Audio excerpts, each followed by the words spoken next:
Ketenagakerjaan merupakan salah satu hal yang sangat penting di suatu negara. Ketenagakerjaan menyangkut sumber daya manusia.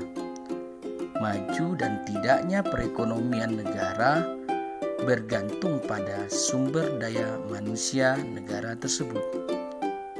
Apakah ketenagakerjaan itu? Apa saja masalah ketenagakerjaan?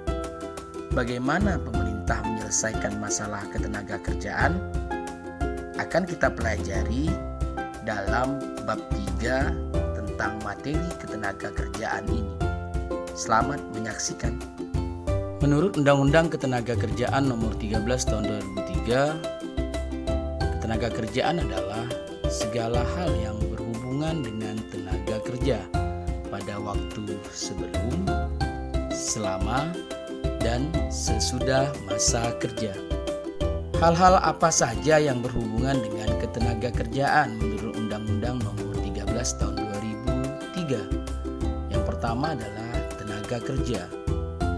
Apa itu tenaga kerja? Setiap orang yang mampu melakukan pekerjaan guna menghasilkan barang dan jasa. Selanjutnya ada angkatan kerja. Angkatan kerja adalah penduduk usia kerja antara 15 sampai 64 tahun yang sedang bekerja atau mencari pekerjaan. Yang ketiga, kesempatan kerja. Kesempatan kerja adalah keadaan yang menggambarkan tersedianya lapangan pekerjaan atau biasa kita sebut lowongan kerja. Yang keempat, pengangguran. Pengangguran adalah orang yang tidak bekerja atau sedang bekerja atau mempersiapkan usaha baru atau tidak lagi mencari pekerjaan. Dan yang kelima yaitu upah. Upah adalah hak pekerja yang diterima dan dinyatakan dalam bentuk uang. Tahukah kamu, permasalahan ketenagakerjaan di Indonesia itu cukup banyak. Di antaranya yaitu angkatan kerja cukup banyak, lapangan kerja sangat sedikit, kualitas tenaga kerja yang rendah, sebaran tenaga kerja yang tidak merata, upah yang rendah, kurangnya perlindungan tenaga kerja. Ini beberapa permasalahan ketenagakerjaan yang ada di Indonesia. Bagaimana upaya pemerintah dalam meningkatkan kualitas tenaga kerja? Yang pertama yaitu memperbaiki kualitas pendidikan. Yang kedua, meningkatkan kesejahteraan dan pendapatan pekerja. Yang ketiga, melakukan pelatihan dan keterampilan tenaga kerja. Yang keempat, meningkatkan jaminan keselamatan dan kesehatan pekerja. Menurut Undang-Undang Nomor 13 Tahun 2003 Pasal 1 Ayat 30 tentang ketenagakerjaan, upah adalah hak pekerja atau buruh yang diterima dan dinyatakan dalam bentuk uang sebagai imbalan dari pengusaha atau pemberi kerja kepada pekerja atau buruh yang ditetapkan dan dibayarkan menurut suatu perjanjian kerja, kesepakatan, atau peraturan perundang-undangan, termasuk tunjangan bagi pekerja dan keluarganya atas suatu pekerjaan yang telah dilakukan. Fungsi upah. Setiap pengupahan di suatu negara berbeda satu dengan yang lainnya. Hal ini tergantung pada sistem ekonomi yang dianut oleh negara tersebut. Sistem pengupahan di Indonesia pada umumnya didasarkan pada 3 fungsi, yaitu yang pertama, menjamin kehidupan yang layak bagi pekerja dan keluarganya. Yang kedua, mencerminkan pemberian imbalan terhadap hasil karya seseorang.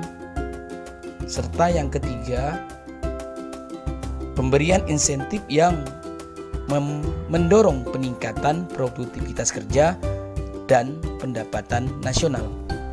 Faktor-faktor yang menentukan besarnya upah. Tinggi rendahnya gaji atau upah bergantung pada beberapa faktor, antara lain sebagai berikut. 1. Jumlah permintaan tenaga kerja. Artinya, bila permintaan tenaga kerja lebih besar dari pencari kerja, biasanya gaji atau upah pekerja tinggi. Demikian juga sebaliknya. Hal ini sama dengan mekanisme pasar terhadap barang, yaitu jika permintaan tinggi, biasanya harga barang tersebut akan mahal. 2. Jumlah penawaran tenaga kerja. Artinya, bila tenaga kerja jumlahnya lebih besar dari lowongan kerja, biasanya gaji atau upah pekerja rendah. Demikian juga sebaliknya. Hal ini sama dengan mekanisme pasar terhadap barang, yaitu jika penawaran tinggi, biasanya harga barang tersebut akan murah. 3. Kemampuan tenaga kerja. Artinya, semakin tinggi tingkat pendidikan atau produktivitas tenaga kerja, biasanya gaji atau upah pekerja tinggi. Demikian juga sebaliknya. Hal ini berkaitan dengan faktor penawaran. Biasanya, tenaga kerja yang berkualitas tinggi jumlahnya sedikit, sedangkan permintaannya biasanya tinggi, sesuai dengan mekanisme pasar.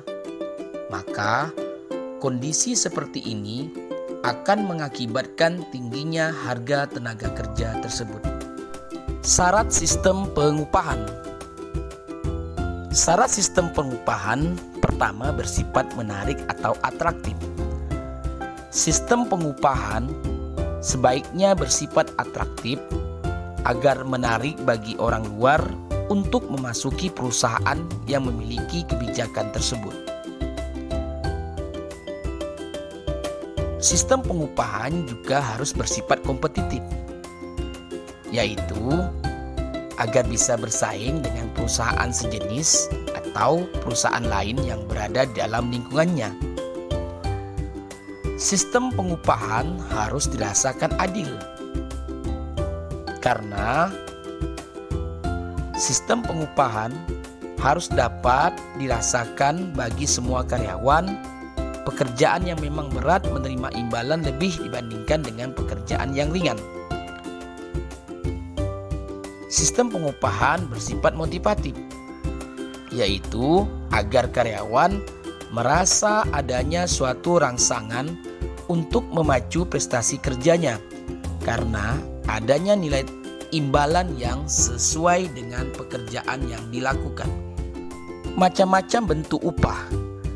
Di Indonesia dikenal beberapa sistem pemberian upah, yaitu sebagai berikut. A. Upah menurut waktu. Upah menurut waktu adalah besarnya upah yang didasarkan pada lamanya bekerja seseorang, seperti upah harian, upah mingguan, dan upah bulanan. B. Upah menurut prestasi. Upah menurut prestasi adalah besarnya upah yang didasarkan pada hasil-hasil prestasi kerja karyawan, yaitu jumlah barang yang dihasilkan atau barang yang berhasil dijual oleh seseorang. C. Upah indeks. Upah indeks adalah upah berdasarkan perubahan-perubahan harga barang kebutuhan sehari-hari. D. Upah skala. Upah skala adalah upah berdasarkan perubahan hasil produksi. Jika hasil produksi meningkat, upah yang diberikan kepada karyawan akan bertambah. Demikian juga sebaliknya. E. Upah premi. Upah selain yang diterima setiap bulan oleh karyawan juga ditambah dengan premi yang diterima setiap akhir tahun. Maka itu dikatakan upah premi. F. Upah co-partnership. Yang dimaksud upah co-partnership adalah di samping menerima upah, pekerja juga diberikan pemilikan saham, sehingga karyawan berhak menerima pembagian keuntungan atau dividen perusahaan. Upah ini dimaksudkan untuk meningkatkan produktivitas kerja dan loyalitas karyawan terhadap perusahaan. Penetapan upah minimum. Peraturan Pemerintah Nomor 25 Tahun 2000 tentang kewenangan pemerintah dan kewenangan provinsi sebagai daerah otonom mengubah pemberlakuan upah minimum regional atau yang biasa kita kenal UMR menjadi upah minimum provinsi atau upah minimum kabupaten kota. Upah minimum provinsi dan upah minimum kabupaten kota ini ditetapkan setahun sekali dengan surat keputusan gubernur. Upah minimum provinsi adalah upah minimum yang berlaku untuk seluruh kabupaten atau kota di suatu provinsi. Sementara itu, upah minimum kabupaten atau kota adalah upah minimum yang berlaku di daerah kabupaten atau kota. Baik siswa-siswi sekalian, selanjutnya silahkan kalian kerjakan uji kompetensi 1 dan uji kompetensi 2. Selamat mengerjakan.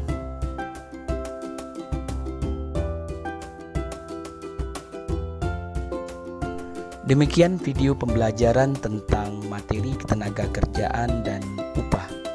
Semoga dengan adanya video ini bermanfaat bagi peserta didik sekalian. Salam sukses, salam sehat selalu.